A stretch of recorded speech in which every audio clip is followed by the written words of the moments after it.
Assalamu alaikum wa rahmatullah. My name's Nabil and this is my story.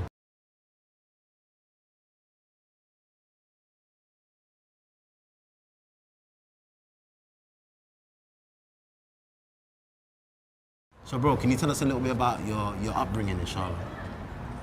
Well, I'm a black Jamaican and I grew up in South London, Lewisham.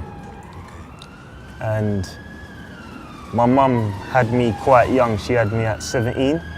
So I spent a lot of time around my grandparents a lot. So I developed a close relationship with my grandparents. Did you used to live with your grandparents or you just... Yeah, I lived with my mum's mum and dad.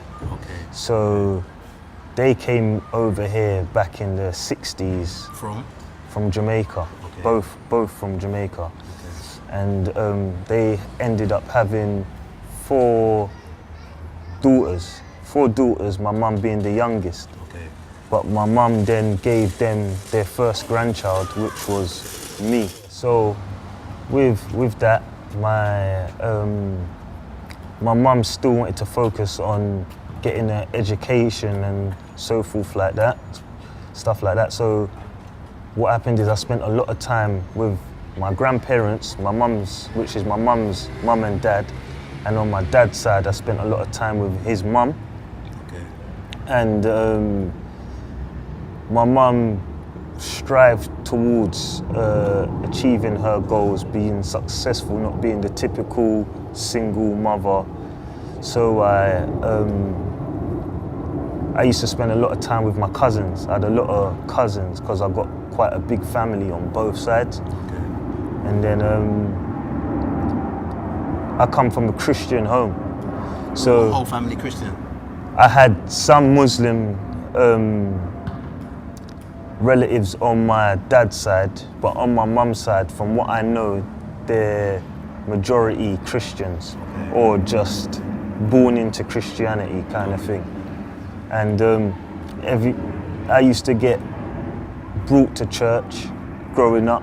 Were you Christians and stuff like that? Yeah, okay. Like, so I got brought to church with my mum's mum and dad and my dad's mum also. Okay. And I used to attend Sunday school, and at that age there, you're not really doing it because you want to do it. You're getting dragged basically to do it. By your family, yeah. By your family. So there's not much choice with what you have to do as a child, as they're your guardians. Mm-hmm. And I used to take part in activities like sports nights with the Sunday school and so forth. And back then, I used to probably look forward to like certain things, like being able to go and run wild with other youth my age, which all kids want to do growing up. Yeah. And I would say then as well, you used to mix with females also. And later on in life, I would say that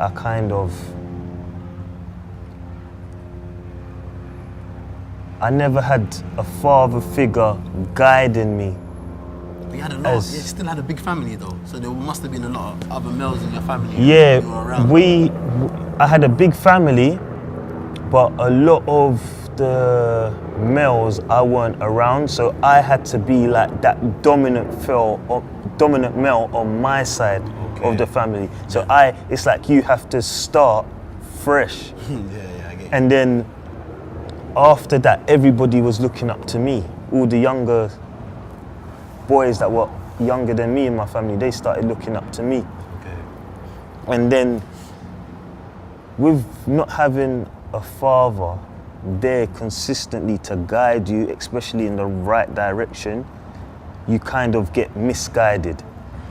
And what do you mean? When I say misguided, you end up finding the road. And you start hanging around other kids like yourself that not necessarily, I didn't come from a bad home. I'm not saying that I come from a bad home. I come from a good home. But to a certain extent, a mum can't teach a boy how to be a man. I hear you. And with that, I started trying to find my own way. And with that, naturally, you start experimenting. You start experimenting different things. And then you'd see that even with experimenting with different things, it might start with smoking a little bit. It might start with, have a sip of this one drink. And before you know it, it becomes part of your life. Yeah. Do you see what I'm saying? Now, as for like my secondary school age years, when you start seeing the transition in most youths, you don't really see it in the primary school era, you see it in the secondary school era. Yeah. It's like you're maturing. You're maturing and you're starting to get your freedom, I would say. That's the age a lot of kids start getting their freedom. I become very popular very quick. And you start kind of feeling like there's a certain status you need to keep. Yeah, you need to get. You see what I'm saying? And even in the school years, secondary school years, everybody wants to be the guy everybody likes in school. And where I went to an all-boys school as well, with men, everybody always wants to see who's the top boy. So when it comes to play fighting and lifting weights and everything, everybody wants to see who's the strongest. Everyone wants to test out the muscles. Who's got the latest kicks and so forth. And then after that, you went on to like your college years. After, when that's the time you start trying to see what direction your life's gonna go in. Yeah. When this is the time where you can start working and all of these things. But to be honest, it's not something I ever really thought about because I was nice. I was nice in the fact that my family's kind of well off, but I never wanted to rely on my family. I wanted to rely on myself. Like I wanted to be my own man. And that's what with a lot of the males out there today, everybody wants to be their own man. And I started making my own way. And when you start making your own way, you probably get yourself in crowds and company that ain't really good for you, but because you're blind to it, then it feels like the right thing. It feels like the right thing. And as a Jamaican, a lot of Jamaicans will probably be able to relate to you, where they say, you always hear the older heads saying, show me your friends and I'll tell you who you are.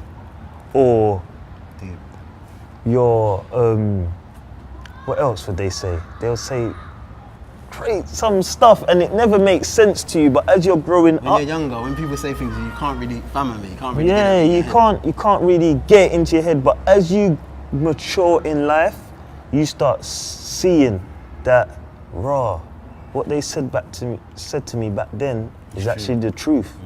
Not everybody's your friend. You see what I'm saying? So all of these things, it started becoming more apparent to me in the later years of my life. And then I would say back these ages, I would try and go church here and there, but it weren't religiously going. And then I lost a few friends on the streets to certain different things. And even then, I never got a wake-up call. I had certain friends that went inside, my first friend that went inside, we were still in secondary school, to be honest. And for me, it was a big like raw, like he's gone away. But then it's after a few years, after he went, after a few years, it just becomes the normal.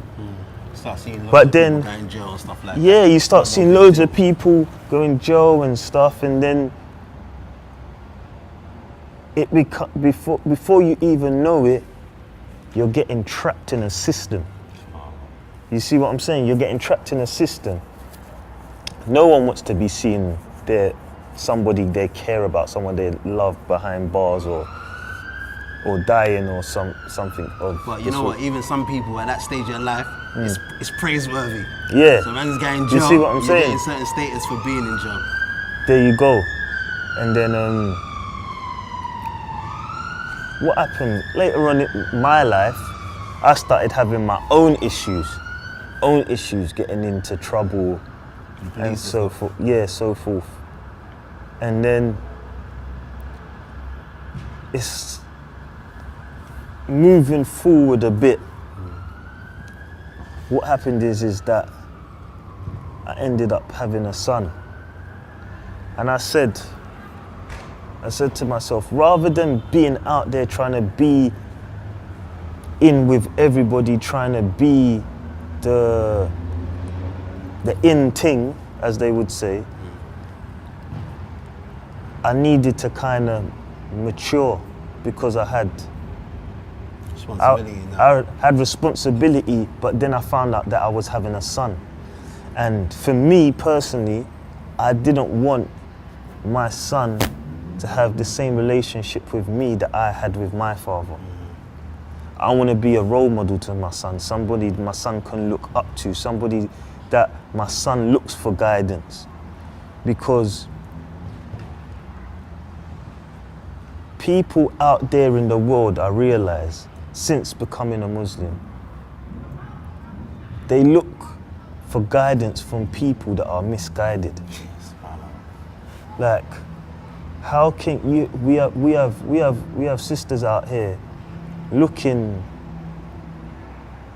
for brothers that have no religion in their life, don't have Islam in their life.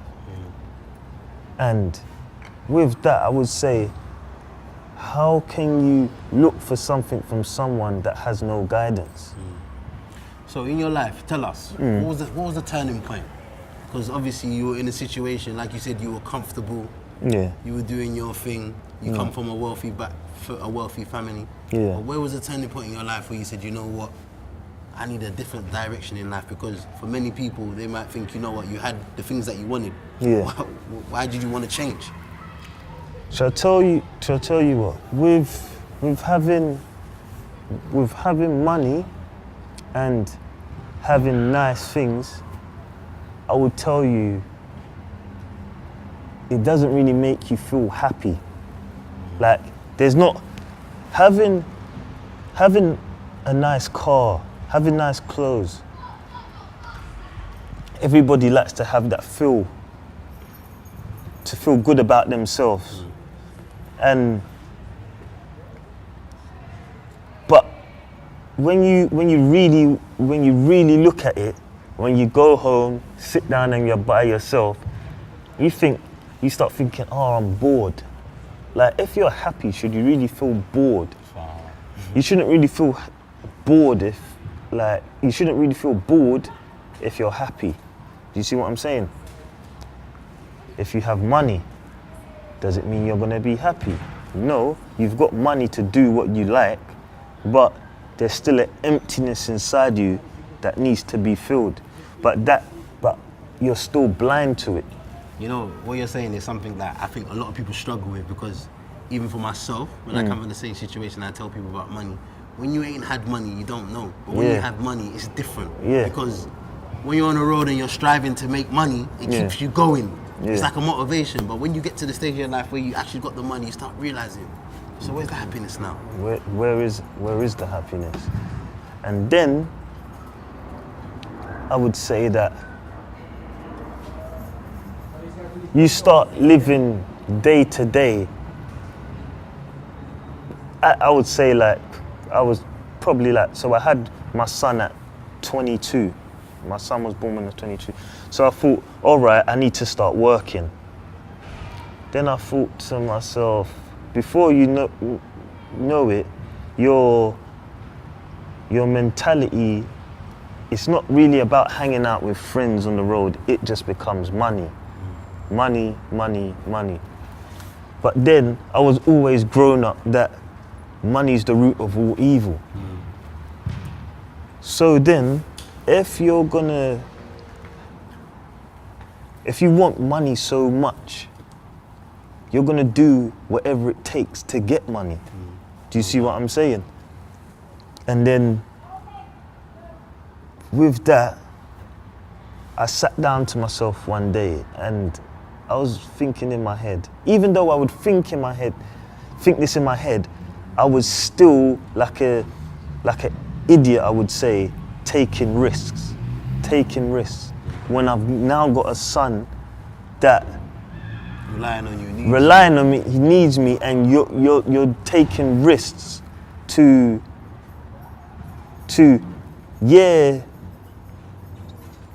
give him what he wants and what he needs, but is that really what he needs, or does he really need my time? Do you see what I'm saying? Because while you're doing whatever you're doing, that time you could be spending with him, you can't get it back. You can't get it back. And then you may one day not come back. And what was you wasting your time doing?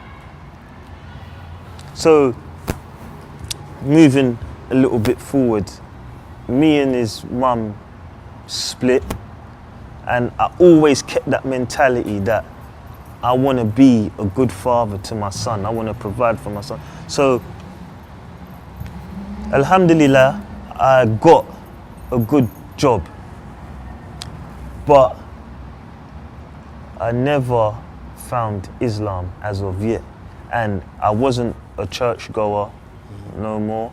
I was just living day to day I believed in God, but in the Christianity faith, I just felt that things weren't right. Like certain things started popping up to me, and I started asking questions when I know that really and truly, you should never question God. You should never really question God. So I always kept that. But then I one day had a conversation with someone. I was a part of an era that a lot of guys turned Muslim, and I never followed them because I thought to myself, I'm not doing something just because everybody else is doing it. And then fast tracking to probably last year at the age of 25, I spoke to somebody and was speaking about religion. And they said something to me, wallahi, I can't even remember what they said to me, but it made me say, you know what, I'm gonna look into Islam. I started reading Quran, I started watching lectures, and then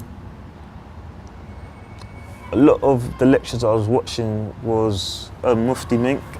I watched a lot of his lectures, and you're gonna find this one mad, but you was in it, you come in it in a way as well. That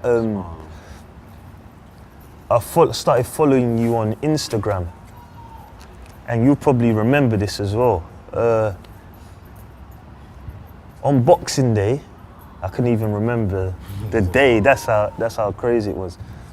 As I was looking into Islam, I never celebrated Christmas, so with my family. But on Boxing Day, you put up something on Instagram talking about alcohol, and you said, stay away from alcohol because it's a big sin. If you drink alcohol, your prayers won't be accepted for 40 days and you still have to pray. You probably remember that one when you pull it up, yeah? So that same day now, I was at my nan's house, but one of my cousins was getting married. And I left my nan's house late. It was just her and my granddad lived together. And I've gone to their, like, how could you say it, like their little celebration that they're getting engaged kind of thing. There was people smoking. I don't smoke. I would drink on occasions, but with what I watched that day of yours, it made me think. When they offered me a drink, they said, yeah, there's some brandy here. And then what you said played on my mind. I thought, imagine praying for 40 days, 5 times a day, and your prayers don't get accepted. But as of yet, I haven't accepted Islam yet, but it was playing on my mind. So I was looking at the alcohol, looking at the soft drink, looking at the alcohol, looking at the soft drink. And then I said, you know what, I'm just gonna drink the soft drink. So I didn't. Even Muslim at the time. I wasn't even Muslim at the time, and I didn't touch the alcohol. And with about half an hour later, I got a phone call. Get to your nan's house quick, she's having a stroke. So I sped my car, busting every red light there was in sight to get to my nan. And alhamdulillah, she was all right. And after everything had happened and I had time to sit down by myself, I thought, imagine that I had drank that alcohol. Would my judgment for driving Been different. Would it have been the same? I could have been rushing to help my nan, but caused injury to myself or somebody else. And that was a big like, you're being spoken to here. So, look at that. You watched something that day and then you went out, the options were there for you and you went and drank this juice, normal juice. And then half an hour later, you get a call saying your nan's having a stroke. Alhamdulillah, you didn't drink the drink. So I didn't touch the alcohol. And since that day, I have not touched alcohol again.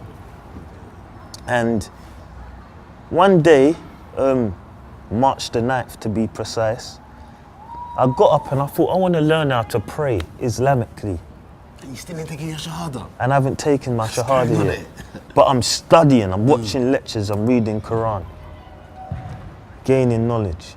And I got up, I didn't even have work this day. I got up like 4 or 5 in the morning. And when I've looked at, I just typed in on YouTube how to pray Islamically.